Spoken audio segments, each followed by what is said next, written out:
Hello दोस्तों, तो आज वीडियो में बताऊंगा मैं common mistakes in house construction. काफ़ी लोग क्या करते हैं, अपना घर बनाना चाहते हैं या फिर बना रहे हैं, तो घर बनाते बनाते ऐसा टाइम आ जाता है कि वो वहाँ पे मिस्टेक्स ओनर को देखने को मिलती है। वो जो मिस्टेक्स होती है चाहे तो एक मिस्त्री के द्वारा होती है या फिर एक ठेकेदार के अंडर में होती है।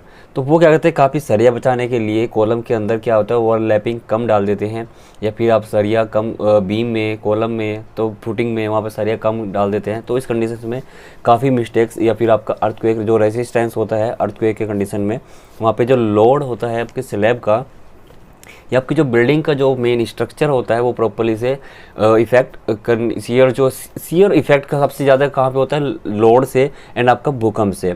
तो भूकंप से क्या होगा, आपके जो स्ट्रक्चर होता है, जो आपकी बिल्डिंग जो आपके घर होता है उस पर इफेक्ट करता है। तो सीयर से अगर वहाँ पे जो फेल होता है, जैसे आपका कॉलम वहाँ पे अगर आप प्रोवाइड कर रहे हैं एक फ्लोर, आपका एक सिंगल फ्लोर से आपका थर्ड फ्लोर तक अगर आप कॉलम भी नहीं भी देंगे, जस्ट इसको बोलते हैं लोड बियरिंग स्ट्रक्चर। जो टोटल लोड आपका ब्रिक वॉल के ऊपर जाता है, अगर आप ब्रिक वॉल प्रोवाइड कर रहे हैं, टोटल लोड आपका घर बनाने में ब्रिक वॉल बनाया तो आपका 3 फ्लोर तक आप बना सकते हैं। बट लेकिन वहीं हम बात करते हैं फ्रेम स्ट्रक्चर, तो frame structure and load bearing structure वो उसको कंबाइन कर देते हैं।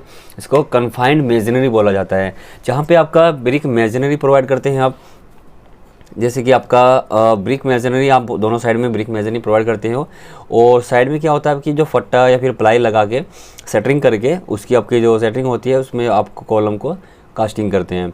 तो आपका कन्फाइंड मेजनरी हो गया। तो नाउ डेज में क्या हो रहा है कि आपका 3 फ्लोर तक आप कन्फाइंड मेजनरी बना सकते हैं। डिपेंड करता है area of structure and load structure. अगर डिपेंड करता है कि आपका एरिया कितना बड़ा है, ठीक है, या फिर किस टाइप से आप बनाना चाहते हैं, तो उस कंडीशन में भी डिपेंड करता है। और ये भी डिपेंड करता है कि किस स्टेट में या फिर किस एरिया में, या फिर जो आपका जोन होता है, earthquake का जोन होता है, तो किस जोन में आप घर बना रहे हैं। तो यहाँ पे मैं सिंपल सी बताता हूँ, आपका जो फियर होता है, जो डर होता है, काफ़ी लोगों के अंदर में रहता है, हम घर बना तो रहे हैं, अगर हम कॉलम के अंदर मिस्टेक होती है या फिर आपके बीम के अंदर मिस्टेक्स होती है, कहीं वो जो मिस्टेक्स है पूरे घर को गिरा ना दे। तो वही में जो मिस्टेक्स है, ये वही जो आपके डाउट्स होते हैं, मैं इस वीडियो के अंदर आपको क्लियर कर दूँगा।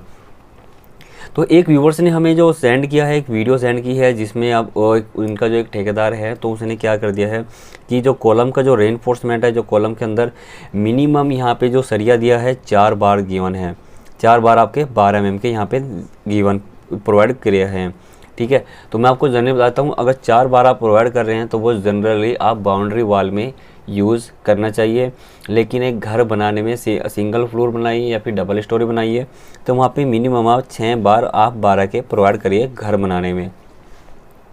कॉलम का साइज़ की बात करता हूँ तो 9 इंची बाई 9 इंची आप वहाँ पे रख सकते हैं घर बनाने के लिए, ठीक है। सभी कॉलम का साइज़ 9 इंची बाई 9 इंची।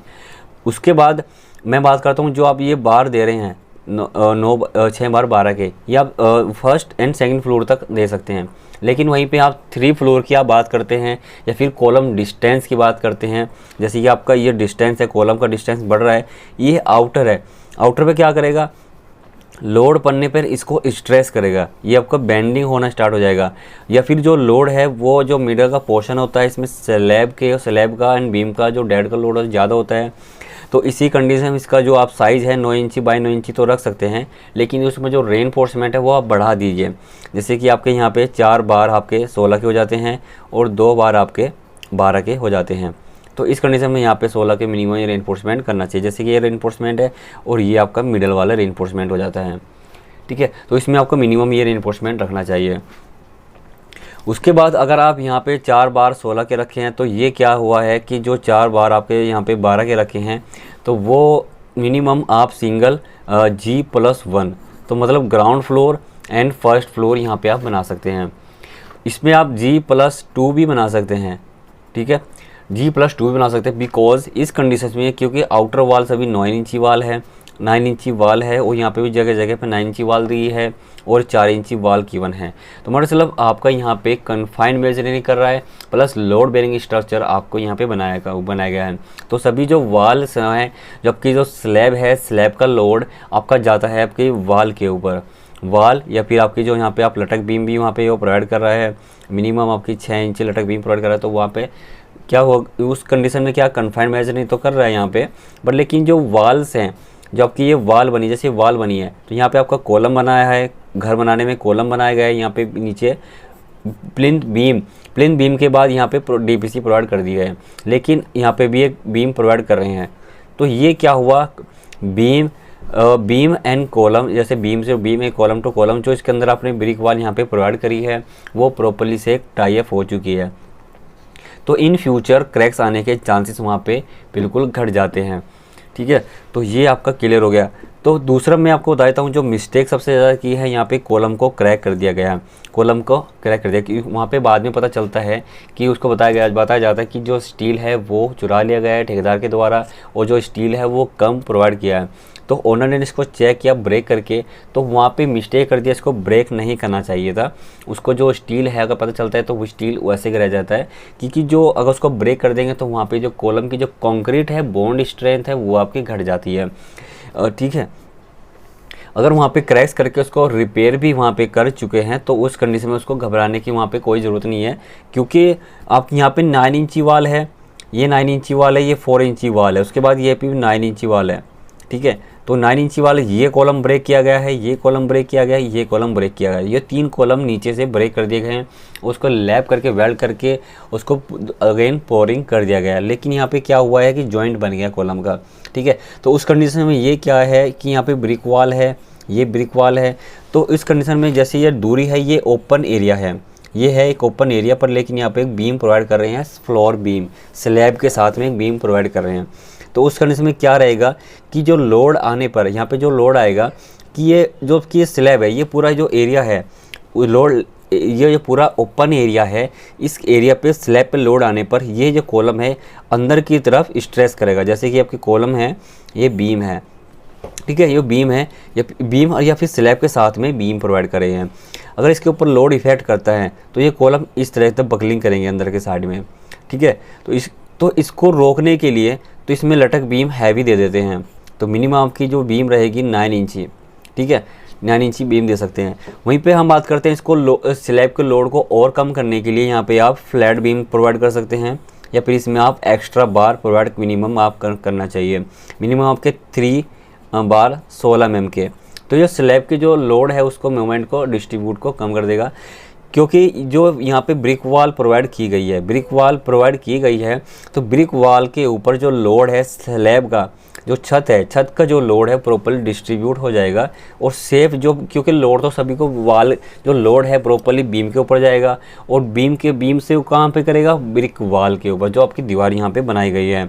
ठीक है, तो दीवार के ऊपर लोड आराम से वहाँ पे ले लेगा, सेफ स्ट्रक्चर आपका यहाँ पे है। तो ये कॉलम यहाँ पे प्रोवाइड किए हैं एक वाल को क्रैक से मतलब मेंटेन करने के लिए, फ्रेम जो आपका स्ट्रक्चर है उसको लॉन्ग टाइम तक रखने के लिए, लॉन्ग टाइम तक चलने के लिए। और दूसरी मैं बात कर देता हूँ, जो फ्लोर बीम बना रहे हैं या फिर आप प्लेन बीम प्रोवाइड कर रहे हैं, तो वहाँ पे 4 इंची की कोई विड्थ जैसे कि जो चौड़ाई होती है वो क्रॉस ये नहीं देनी चाहिए। जैसे कि आपकी क्रॉस सेक्शन हो गया और ये आपकी बीम हो गई, घर बनाने में बीम दे रहे हैं तो ये लेंथ हो जाती है। और ये जो तल्ली इसको बोलते हैं, बॉटम इसको बोल सकते हैं। अगर यहाँ पे आपकी 4 इंची वाल बना रहे हैं घर बनाने में, तो मिनिमम उसकी 9 इंची चौड़ाई रखनी चाहिए, 9 इंची की चौड़ाई, और 9 इंची की ही कम से कम जो डेप्थ रहती है विद स्लैब के साथ कम से कम रखना ही चाहिए। तो इसमें आपकी 9x12 यहाँ पे आप रख सकते हैं। तो 6 इंची आपकी स्लैब या फिर 5 इंची स्लैब के साथ और 6 इंची आपकी लटक बन सकती है यहाँ पे। ठीक है, तो वो प्रॉपर्ली से सेफ रहेगा। तो इस कंडीशन में प्रॉपर्ली से टाई अप हो चुका है ब्रिक वॉल। तो अगर यहाँ पे कॉलम को ब्रेक कर दिया गया है, तो उसको फियर या फिर डर को कम करने के लिए यहाँ पे ब्रिक पिलर आप यहाँ पे प्रोवाइड कर सकते हैं, ब्रिक पिलर। ठीक है, यहाँ पे 9 इंची का ब्रिक पिलर बन जाएगा। 9 इंची का ब्रिक पिलर वो देने से क्या रहेगा, ये ब्रिक पिलर देने से ये रहेगा कि जो कॉलम है, यहाँ से कॉलम गया है, यहाँ पे कॉलम गया है, तो ब्रिक पिलर देने पर जो आप यहाँ पे बीम प्रोवाइड करेंगे या फिर, ठीक है, जो ये बीम प्रोवाइड करेंगे तो ब्रिक पिलर के साथ प्रॉपर्ली से रजिस्ट कर लेंगे। पर लेकिन जो ब्रिक पिलर देने का भी ये मेन पर्पस रहता है, इसकी भी ये अलग से फुटिंग बनाई जाएगा। अगर नीचे प्लिंथ बीम है, अगर नीचे प्लिंथ बीम प्रोवाइड करी गई है तो प्लिंथ बीम के ऊपर आप इसको उठा सकते हैं। ठीक है, अगर प्लिंथ बीम नीचे प्रोवाइड नहीं है तो इसके लिए अलग से आपको फुटिंग बनाना ज़रूरी है। ठीक है, चारों साइड से इसकी फुटिंग बन जाएगी और एक ब्रिक पिलर उठ जाएगा। ठीक है। तो उस अगर आप इसको एरिया देना चाहते हैं किसी एरिया पे, ड्रेसिंग रूम में या फिर आपको स्टोर रूम में यहाँ पे प्रोवाइड करना चाहते हैं, तो इसमें ब्रिक वॉल 4 इंची की वॉल दे सकते हैं फियर या फिर डर को कम करने के लिए। तो ये स्ट्रक्चर सेफ रहेगा। तो 4 इंची वॉल देने से ये प्रॉफिट रहेगा। यहाँ पे आप ओपन डोर दे सकते हैं, डोर इसके साथ पिलर देना ज़रूरी है, ठीक है। 4 इंची का यहाँ पे डोर दे सकते हैं यहाँ पे पोजीशन पे, या फिर आप मिडल पोजीशन पे डोर दे सकते हैं विंडो के साथ में। फिर डोर भी जस्ट ओनली, अगर स्टोर बना रहे तो जस्ट ओनली क्या रहेगा कि ओनली डोर ही रखा जाएगा। यहाँ पे अगर इधर से आप यहाँ पे अलमारी दे सकते हैं। तो अगर यहाँ पे ब्रिक पिलर देते थे तब भी सेफ़ है, अगर इसको आपने बनाया है तो तब भी ये सेफ़ है, ये स्ट्रक्चर कहीं नहीं गिरेगा, ठीक है। काफ़ी लोग डरा देते हैं कि कॉलम को ब्रेक कर दिया आपने, इसको डर गिराने, ये आपका घर कभी भी गिर सकता है। तो वो उनके अंदर एक डर बन जाता है, क्योंकि उनको स्ट्रक्चर की या फिर आपकी जो स्ट्रक्चर की जो नॉलेज है वो कम होने की वजह से वो फियर रखते हैं, ठीक है। तो उसके बाद ठीक है, तो ये कॉमन मिस्टेक्स थी। तो नेक्स्ट वीडियो में आपको मैं और वीडियो बता देता हूँ मैं आपको जो कॉमन मिस्टेक्स जो घर बनाने में करते हैं, तो वो वीडियो भी जरूर देख लें। तो thanks for watching this video, मिलते हैं नेक्स्ट वीडियो में, बाय बाय।